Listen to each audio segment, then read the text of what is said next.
तो कैसे हो आप सभी लोग? उम्मीद करता हूँ आप सब ठीक होंगे। और आज वीडियो करीब 2-3 महीने बाद आ रहा है। थोड़ा-सा दिन बिज़ी था, थोड़ी तबीयत ख़राब थी, जो भी रीज़न था लेकिन।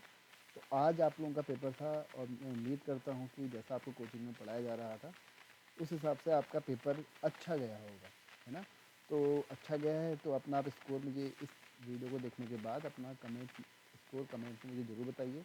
कोचिंग वाले बच्चे तो ख़ास तौर पर जो पढ़ने आते हैं, वो तो ख़ास तौर पर बताइए, और जो मेरे साथ यूट्यूब से काफ़ी लंबे टाइम से जुड़े हुए हैं, वो लोग भी अपना स्कोर मुझे बताइए कमेंट में कि आपका कितना स्कोर बन रहा है, जिससे कि हम एक मेरिट का अंदाज़ा लगा पाएँ कि कितनी आपकी मेरिट बन सकती है।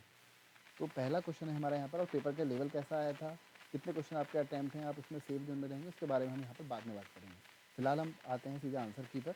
तो पहला क्वेश्चन है आपका, रेलगाड़ी भिन्न भिन्न किन भिन्न भिन्न भाषाओं के शब्दों के जोड़ से बना है? तो इसका आंसर क्या होगा आपका? अंग्रेजी और हिंदी। पहले का क्या होगा? बी।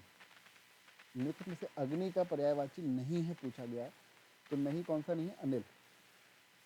थर्ड, सदानंद में संधि है, कौन सी? व्यंजन संधि है ना? अगले क्वेश्चन की हम यहाँ पे बात करते हैं, आपकी यात्रा मंगलमय हो, यह किस प्रकार का वाक्य है? तो कैसा है? इच्छावाचक वाक्य है। आकाश के तारे तोड़ लाना असंभव कार्य है, तो आंसर भी वही होगा, बहुत बड़ा या असंभव कार्य करना। अगला, टिप्पण की भाषा होनी चाहिए। टिप्पण के आपको सिलेबस में आपको दिया ही गया है, तो कैसी भाषा होनी चाहिए? भाव प्रधान होनी चाहिए। अगला क्वेश्चन, शब्दावली का अर्थ है। क्या होता है शब्दावली का अर्थ? शब्दों का समूह। बात करते हैं अगले क्वेश्चन की, कंप्यूटर के संदर्भ में चाणक्य नाम है, किसका है? फॉन्ट का है, यानी कि कंप्यूटर का एक फॉन्ट है चाणक्य। आपको सब कुछ पढ़ाया गया है, पहले आपने देखा ही होगा। करीब आपके 70+ क्वेश्चन आपके इसमें आपको पढ़ाए हुए आपके देखने को मिल रहे हैं। कबीर निम्नलिखित शाखा के प्रतिनिधि कवि हैं। क्या है? कौन सी प्रतिनिधि शाखा के हैं? ज्ञानश्री शाखा के कवि हैं। कुछ क्वेश्चन नए भी हैं इसमें भी। बात करेंगे हम अगले हिंदी का 10वें क्वेश्चन की, जो है हमारा, श्री कृष्ण गीतावली के रचयिता कौन है? तुलसीदास। ये आपको बहुत बार पढ़ाया था, इंपॉर्टेंट टिक भी करवाया था। कर्मभूमि के लेखक के नाम है, कौन है? प्रेमचंद, है ना? रसखान के भी आपको पता है, और क्या हैं रसखान के? श्री दानलीला है, मैंने आपको सारे याद कराए हैं, है ना? प्रेम रस है इनकी, रसखान का, है ना? इस तरीके का मैंने आपको याद भी करवाया था। सूरदास के आपको बताया, सूर सागर, सूर सरावली, है ना? विनय पत्रिका, ये सब आपको मैंने याद करा रखे हैं पहले। हिमकृष्णी के रचयिता के नाम है, किसके ही? माखनलाल चतुर्वेदी, है ना? हिमकृष्णी के रचयिता का नाम क्या है? माखनलाल चतुर्वेदी। अगले क्वेश्चन की बात करते हैं, भक्तिन। ये तो आपको मैंने इंपॉर्टेंट भी टिक करवाया था, है ना? आगे के पेपरों के लिए भी आपका इंपॉर्टेंट ही रहेगा ये। महादेवी वर्मा के रेखा चित्र भक्तिन के प्रमुख पात्र, भक्तिन का वास्तविक नाम क्या है? लक्ष्मण, है ना? अगला क्वेश्चन, भारतीय अर्थव्यवस्था के विकास क्रम में पाली व प्राकृत के उपरांत तीसरी भाषा है, कौन सी है? ये है अपभ्रंश, है ना? अगली बात करते हैं, कुमाऊनी भाषा का प्रमुख क्षेत्र है, कौन सा है? नैनीताल और अल्मोड़ा। देवनागरी लिपि का जन्म किससे हुआ है? आप सभी को पता है, ब्राह्मी से हुआ है। अगले क्वेश्चन की यहाँ पे बात करेंगे 17 की, जब लिखने में कोई अंश छूट जाता है तो उसे प्रदर्शित के लिए कौन सा चिन्ह प्रयोग किया जाता है? तो कौन सा? हंस पद, है ना? हंस पद प्रयोग किया जाता है, आप लोगों ने देखा होगा ये वाला करके, है ना? बात करेंगे अगले की, भाषा की सबसे छोटी इकाई ध्वनि जिसके खंड ना किए जा सकें कहलाती है, कौन सी? वर्ण, है ना? अंतिम शब्द में कौन सा प्रत्यय है? ये तो आपको यहाँ पे वीडियो में की प्लेलिस्ट में ही मिल जाएगा यूट्यूब की, पढ़ाया तो खैर कोचिंग में है ही, वो तो ठीक ही है। अंतिम शब्द में कौन सा प्रत्यय है? तो कौन सा है? इन। बात करते हैं हिंदी के अंतिम क्वेश्चन, 20वें क्वेश्चन की, और उसके बाद मुझे आप हिंदी में आपके कितने स्कोर आ रहे हैं वो अलग से बताइएगा, है ना? और जीएस में कितने आ रहे हैं आप मुझे अलग से बताइएगा, दोनों को आप कमेंट में जरूर लिखिएगा। तो अगर हिंदी में आपके 15+ क्वेश्चन आ रहे हैं तो आपका एक बहुत अच्छा स्कोर है, और आप उम्मीद करिए कि आपके ओवरऑल मेरिट में भी आपके 60+ आपके मार्क्स बन जाते हैं यहाँ पर, है ना? सारी बात करेंगे हम बाद में।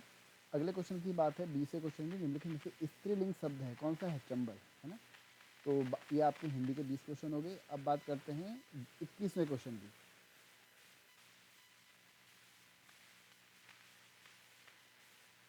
21वां क्वेश्चन है आपका,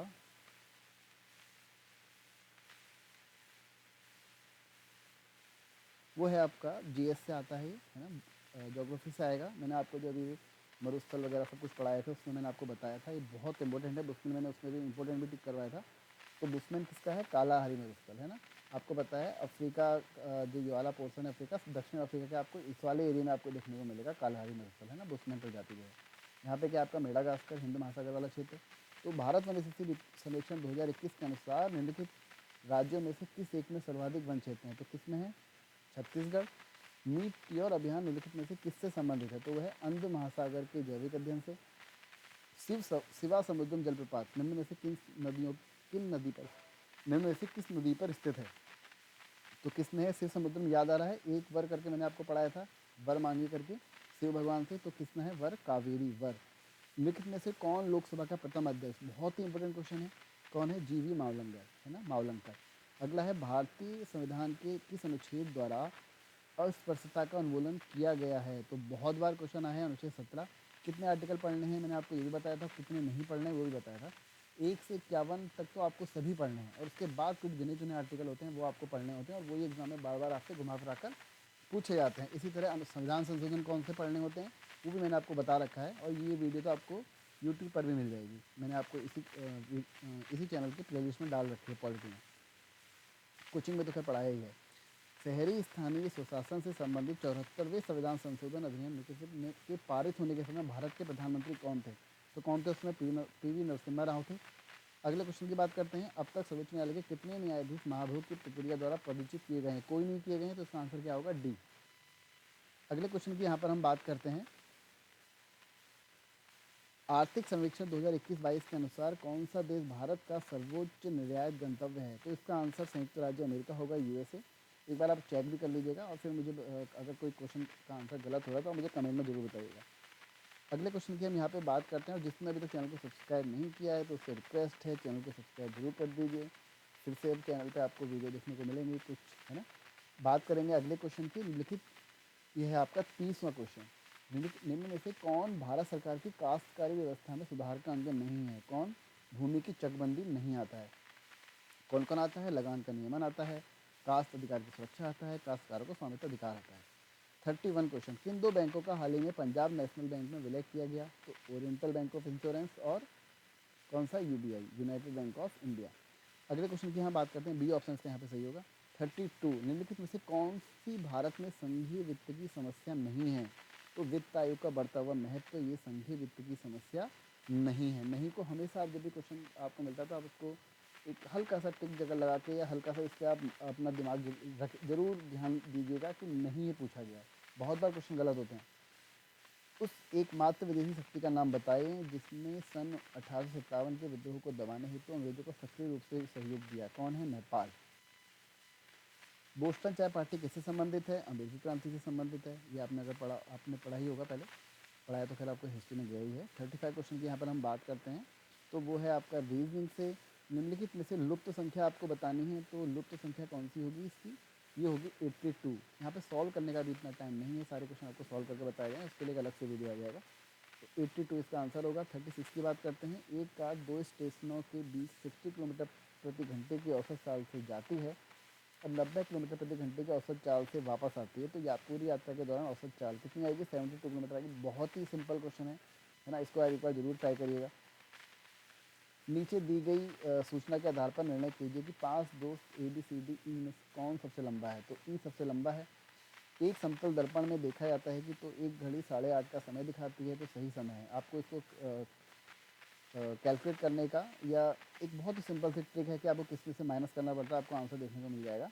तो आप उसको ज़रूर एक बार मैं आपको मैं बाद में कभी बताऊंगा इसके बारे में। तो इसका फिलहाल जो आंसर होगा वो ऑप्शन बी 3, 3, 3.5।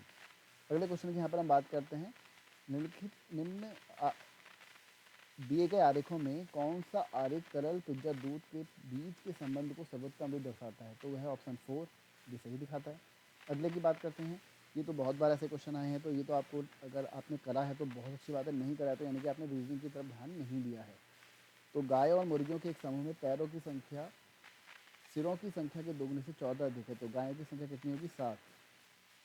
दी गई आकृति में त्रिभुजों की संख्या, ऐसे क्वेश्चन बहुत बार आते हैं, तो आप एक बार इसको जब सॉल्व करेंगे तो आपको देखने को मिल जाएगा। 8 × 4 आप करेंगे तो 32 आएगा, ये इसका आंसर सही होगा।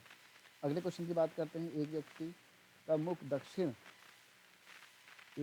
मुख दक्षिण दिशा की ओर है, वह वामार दिशा में 135 डिग्री घूमता है। अगर आपको कभी ऐसे क्वेश्चन करने होते हैं तो 135 तो आपको 135 ही आता है नॉर्मली, तो आप इसको कैसे करके तोड़ेंगे? 90 + 45 करके तोड़ेंगे, और उसके बाद उसका मुंह 90 डिग्री की तरफ करेंगे या 45 डिग्री की तरफ करेंगे, तो इस हिसाब से क्वेश्चन बन जाते हैं यहाँ पे। तो इसका आंसर ऑप्शन डी। मानव नेत्र किस वस्तु का प्रतिबिंब बनाते हैं? तो इसका आंसर होगा दृष्टि पटल पर। अगला है, ये तो बहुत सिंपल रीजनिंग का आया है। 1357, इसमें से कौन सी अगली भिन्न होगी? तो होगी 9/32, आंसर सही है। अगला क्वेश्चन, इसका मीनिंग ये है तो इसका मीनिंग है तो इसका अगला, तो यहाँ पे इसका सॉल्व करने के बाद एक्चुअल में आंसर क्या आएगा, अगर आप इसको इसमें कन्वर्ट करेंगे, इसको इसमें कन्वर्ट करेंगे तो इसका आंसर आएगा 77। बात करेंगे अगले क्वेश्चन की, 46 क्वेश्चन की।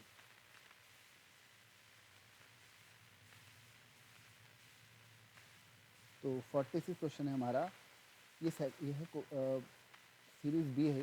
कोविशील्ड भारत की कोविड वैक्सीन का उत्पादन किसके द्वारा किया जा रहा है? सीरम इंस्टीट्यूट द्वारा। अगर आपने थोड़ा बहुत भी कोविड के टाइम पर न्यूज़पेपर पढ़ा होगा तो आपको इसका आंसर आपने कर ही लिया होगा। गेहूं के दाने कैसे होते हैं? फल होते हैं। जस्टिस पीसी घोष का कार्यकाल पूरा होने के बाद लोकसभा के अध्यक्ष का प्रभार किसे दिया गया? तो कौन है? जस्टिस प्रदीप कुमार मोहंती। पहले आपको पता ही है, पहले ये थे, उसके बाद फिर इनको दिया गया। निम्न में से किससे प्रथम लता दीनानाथ मंगेशकर अवार्ड 2022 से सम्मानित किया गया? तो वो है प्रधानमंत्री नरेंद्र मोदी। आज का अंतिम क्वेश्चन है चैनल, इसके बाद हम 51 से 100 तक के अगले वीडियो में लेके आएंगे। तब तक आप बस 10 मिनट का वेट करिएगा, आपको अगली वीडियो मिल जाएगी। और चैनल को सब्सक्राइब जरूर कर दीजिएगा। किस शहर ने 12वें डेफ एक्सपो 2022 की मेज़बानी की? किस शहर ने करी है? तो वह है गांधीनगर, गुजरात। तो इससे आगे के क्वेश्चन अभी हम देखते हैं, अभी आपको अगली वीडियो में बताएंगे। तब तक के लिए मिलते हैं थोड़ी देर में, तब तक के लिए नमस्कार।